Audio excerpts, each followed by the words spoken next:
عنہا سے رسول کریم صلی اللہ علیہ وآلہ وسلم کے اخلاق کے بارے میں سوال کیا گیا تو انہوں نے جواب دیا کہ آپ کا خلق قرآن ہے، قرآن میں جو کچھ قال تھا وہ آپ کی زندگی میں حال تھا، آپ کی حیات طیبہ قرآن کریم کی عملی تفسیر تھی، اور ایسا کیوں نہیں ہوتا جب آپ کو مکارم اخلاق کی تکمیل ہی کے لیے بھیجا گیا تھا۔ آپ کے اخلاق کو مناقب بیان کرنے کے ساتھ ساتھ آپ کے مخالفین کی اخلاقی پستی، کمینگی اور کج فکری بھی بیان کی گئی ہے۔ فرمایا گیا ہے کہ آپ کسی ایسے شخص کا کہنا نہ ماننا جو زیادہ قسمیں کھانے والا ہے، بے وقار، کمینہ، عیب گو، چغل خور، بھلائی سے روکنے والا، حد سے بڑھ جانے والا، گنہگار، گردن کش اور پھر ساتھ ہی بے نسب بھی ہو۔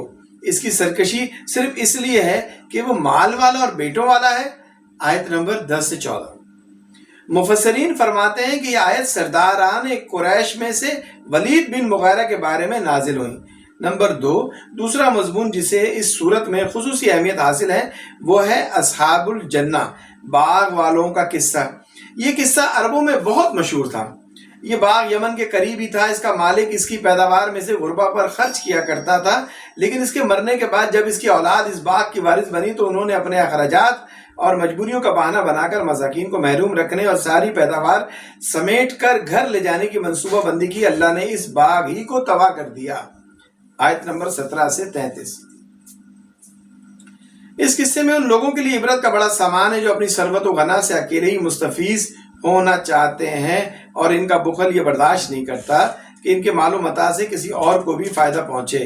کفار کے لیے عبرت آموز مثال بیان کرنے کے بعد یہ صورت متقین کا انجام بھی بتاتی ہے اور سوال کرتی ہے کہ محسن اور مجرم، فرما بردار اور نافرمان، باغی اور وفادار دونوں برابر کیسے ہو سکتے ہیں؟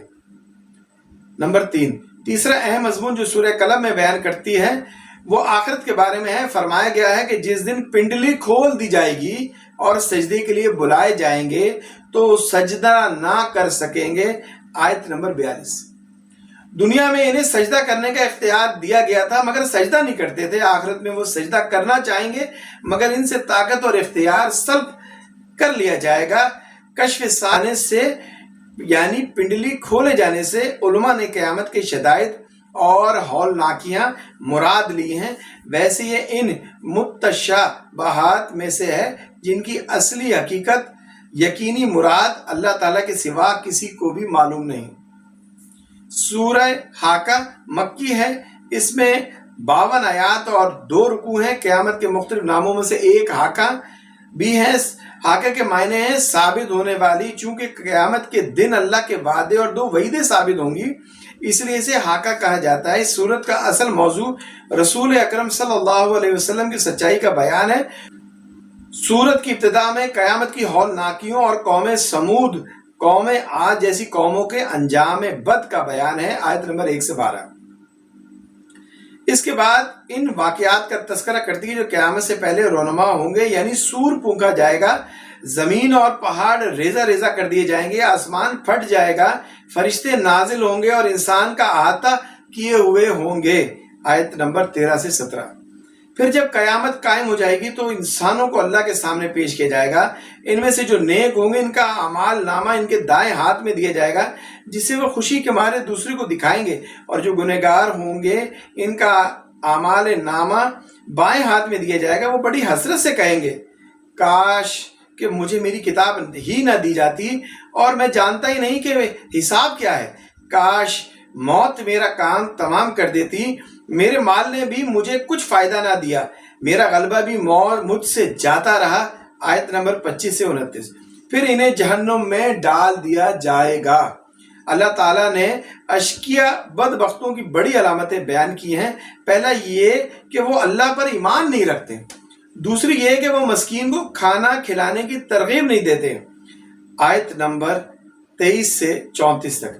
سادہ نیک بختوں اور اشقیاء کا انجام بتانے کے بعد رب العزت رسول اکرم صلی اللہ علیہ وآلہ وسلم اور قرآن کی صداقت پر قسم کھاتے ہیں۔ فرمایا پس مجھے قسم ہے ان چیزوں کی جنہیں تم دیکھتے ہو اور ان چیزوں کی جنہیں تم نہیں دیکھتے، بے شک یہ قرآن بزرگ رسول کا لایا ہوا ہے۔ یہ کسی شاعر کا قول نہیں لیکن تم بہت کم یقین رکھتے ہو، نہ کسی کاہن کا قول ہے لیکن تم بہت کم نصیحت قبول کرتے ہو، یہ تو رب العالمین کا اتارا ہوا ہے۔ آیت نمبر 38 سے 43 تک۔ سورہ معراج۔ سورہ معراج مکی ہے، اس میں 44 آیات اور 2 رکوع ہیں۔ اس سورت کی ابتدا میں بتایا گیا ہے کہ کفار مکہ حضور اکرم صلی اللہ علیہ وآلہ وسلم اور آپ کی دعوت کا مذاق اڑاتے ہیں اور آپ سے مطالبہ کرتے ہیں جو عذاب آنے والا ہے وہ جلدی لے آئیں تاکہ آخرت سے پہلے ہم دنیا ہی میں نمٹ لیں۔ آیت نمبر 1 سے 3۔ اس کے بعد یہ سورت قیامت کی منظر کشی کرتی ہے اور وہاں مجرموں کا جو حال ہوگا اسے بیان کرتی ہے اور بتاتی ہے کہ اس دن آسمان تیل کی تلچھٹ کی طرح ہو جائے گا اور پہاڑ رنگین روئی کی طرح ہو جائیں گے، اور کوئی دوست کسی دوست کا اور کوئی بھی رشتہ دار کسی رشتہ دار کو نہیں پوچھے گا، بلکہ سب ایک دوسرے سے جان چھڑا کر بھاگیں گے۔ آیت نمبر 8 سے 14۔ یہ سورت انسان کی فطرت اور طبیعت بتاتی ہے۔ یہ بڑا حریص اور جزا و فضا کرنے والا، تکلیف پہنچے تو چیختا چلاتا ہے اور نعمت حاصل ہو تو اکڑنے لگتا ہے، مال ہاتھ آ جائے تو بخل کرنے لگتا ہے۔ البتہ حقیقی مسلم یعنی نمازی اس سے مستثنا ہیں۔ مسلم کی اللہ نے 8 صفات بیان کی ہیں۔ وہ نماز کی پابندی کرتے ہیں، ان کے مال میں سوال کرنے والوں سوال سے بچنے والوں سب کا حق ہوتا ہے، گویا کہ وہ نماز کے ذریعے حق اللہ اور زکوٰۃ کے ذریعے حق العباد ادا کرتے ہیں۔ وہ حساب و جزا کے دن کی تصدیق کرتے ہیں، ایسی تصدیق جس میں شک کی کوئی ملاوٹ نہیں ہوتی۔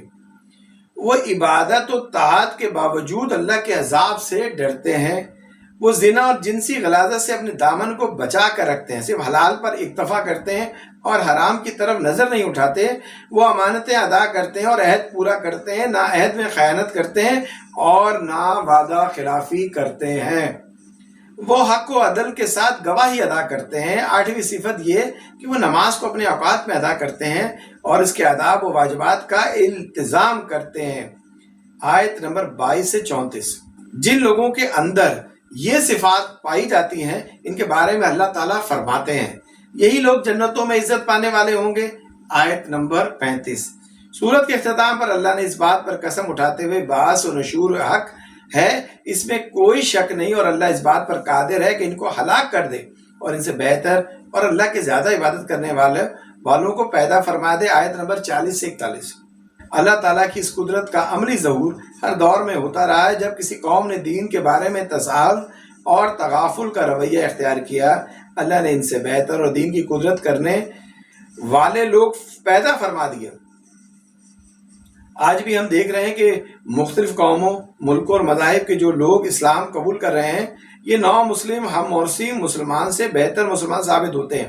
ہم میں سے ہر ایک کو یہ بات ہر وقت اپنے ذہن میں رکھنی چاہیے کہ ہم دین کے محتاج ہیں، اللہ تعالیٰ کا دین ہمارا محتاج نہیں۔ سورہ نوح۔ سورہ نوح مکی ہے، اس میں 28 آیات اور 2 رکوع ہیں۔ اس سورت میں صرف حضرت نوح علیہ السلام کا قصہ بیان کیا گیا ہے۔ انہیں شیخ الانبیاء بھی کہا جاتا ہے کیونکہ ان کی عمر تمام انبیاء سے زیادہ طویل تھی اور حضرت آدم علیہ السلام کے بعد دنیا والوں کی طرف سے سب سے پہلے رسول تھے۔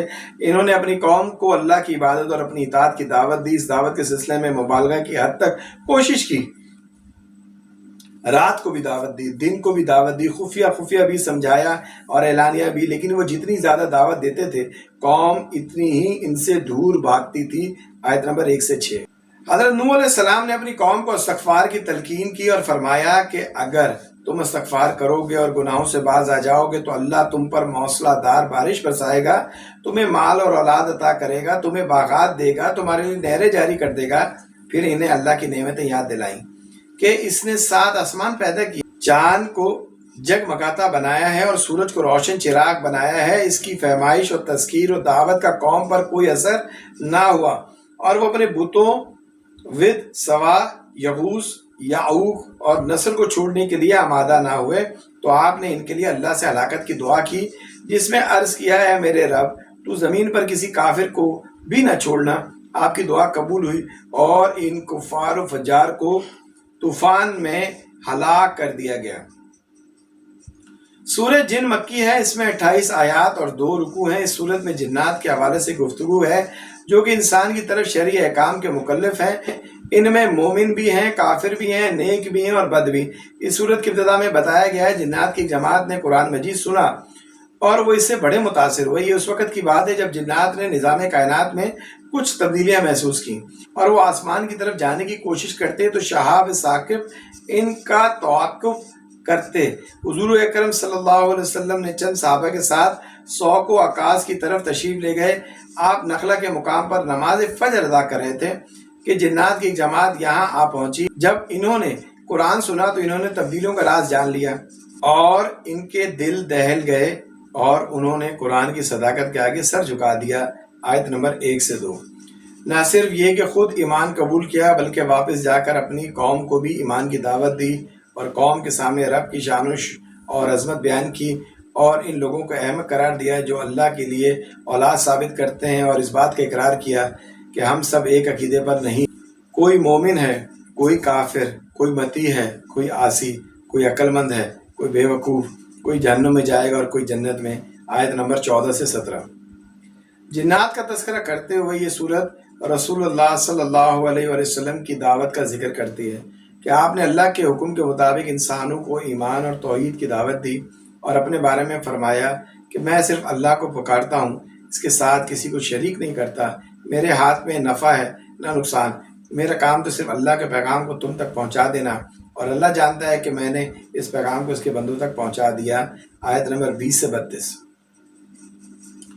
سورہ مزمل مکی ہے، اس میں 20 آیات اور 2 رکوع ہیں۔ اس صورت میں حضور اکرم صلی اللہ علیہ وآلہ وسلم کی زندگی کے مختلف پہلوؤں کا ذکر کیا گیا ہے۔ آپ کا تبتل خالص اللہ کی طرف متوجہ ہو جانا، آپ کی عبادت و اطاعت، آپ کا قیام و تلاوت، آپ کا جہاد و مجاہدہ، خود اس صورت کا نام اس بات کو ظاہر کرتا ہے۔ اس صورت میں رسول اللہ صلی اللہ علیہ وسلم کی شخصیت کا بیان ہے۔ مزمل کے معنی ہیں کپڑے میں لپٹنے والا۔ جب ان آیات کا نزول ہوا تو آپ چادر اوڑھ کر لیٹے ہوئے تھے۔ اللہ نے محبت اور پیار کے انداز میں خطاب کرتے ہوئے فرمایا، اے کپڑے میں لپٹنے والے، آپ دن کو دین کی دعوت دیتے تھے، رات کو نماز میں طویل قیام فرماتے تھے اور اس میں قرآن کی تلاوت فرماتے تھے، بعض اوقات پوری رات کھڑے رہتے تھے جسے قدم مبارک میں بھرم آ جاتا تھا۔ اللہ نے آپ کو اختیار دیا ہے کہ آپ چاہیں تو آدھی رات قیام کریں یا آدھی سے کم یا کچھ زیادہ۔ آیت نمبر 1 سے 4۔ راتوں کا یہ قیام روحانی تربیت میں بڑا مؤثر ثابت ہوتا ہے، اس لیے قیام اللیل کا حکم دینے کے بعد فرمایا گیا ہے یقیناً ہم تجھ پر عنقریب بہت بھاری بات نازل کریں گے۔ آیت نمبر 5۔ بھاری بات سے مراد قرآن عظیم ہے جس کی ایک خاص ہیبت و جلال ہے۔ اس کا تحمل وہی کر سکتا ہے جس کا نفس علم و عرفان کے نور سے روشن ہو چکا ہو اور باطن کی روشنی جو قیام لیل کو خاص دخل حاصل ہے۔ اگلی آیات میں رسول کریم علیہ السلام کو ان ایذاؤں پر صبر کرنے کا حکم دیا گیا ہے جو دین کی دعوت کے سلسلے میں مشرکین کی طرف سے آپ کو دی جاتی تھی۔ آپ کو ستانے میں ان کے ہاتھ بھی استعمال ہوتے تھے اور زبانیں بھی استعمال ہوتی تھیں۔ آیت نمبر 3 سے 10۔ اس کے بعد یہ صورت آپ کے مکذبین کو ڈرانے کے لیے فرعون کا قصہ ذکر کرتی ہیں، جسے اللہ تعالیٰ نے اس کی کفر سرکشی کی وجہ سے سخت وبال میں پکڑا۔ صورت کے اختتام پر اللہ نے اپنے رسول اور مومنین پر تخفیف کا اعلان فرمایا۔ ایک تخفیف اس اعتبار سے ہے کہ نصف رات یا ثلث و 2 ثلث کا قیام ضروری نہیں بلکہ جتنا بھی آسانی سے ممکن ہو قیام لیل کر لیا کرو۔ دوسری تخفیف اس اعتبار سے ہے کہ مومنین پر تہجد فرض نہیں رہی، اس کے حکم کو استجابات میں تبدیل کر دیا گیا ہے۔ آیت نمبر 20۔ سورہ مدثر میں 56 آیات اور 2 رکوع ہیں۔ اس سورت کی ابتدا میں حضور اکرم صلی اللہ علیہ وسلم کو اللہ کی طرف سے دعوت، کفار کو ڈرانے اور ان کی تکلیفوں میں صبر کرنے کا حکم دیا ہے۔ آیت نمبر 1 سے 7۔ آج یہ سورت مجرموں اور مخالفوں کو اس دن کے عذاب سے ڈراتی ہے جو ان کے لیے بڑا سخت ثابت ہوگا۔ آیت نمبر 1 سے 8۔ اگلی آیت میں حضور اکرم صلی اللہ علیہ وآلہ وسلم کے اس بدترین دشمن کا ذکر ہے جسے ولید بن مغیرہ کہا جاتا ہے۔ یہ شخص قرآن سنتا تھا اور پہچانتا بھی تھا یہ اللہ کا کلام ہے، لیکن بڑا آدمی ہونے کے گھمنڈ میں کفر و نکار کرتا تھا اور قرآن کو معاذ اللہ سحر و جادو قرار دیتا تھا۔ آیت نمبر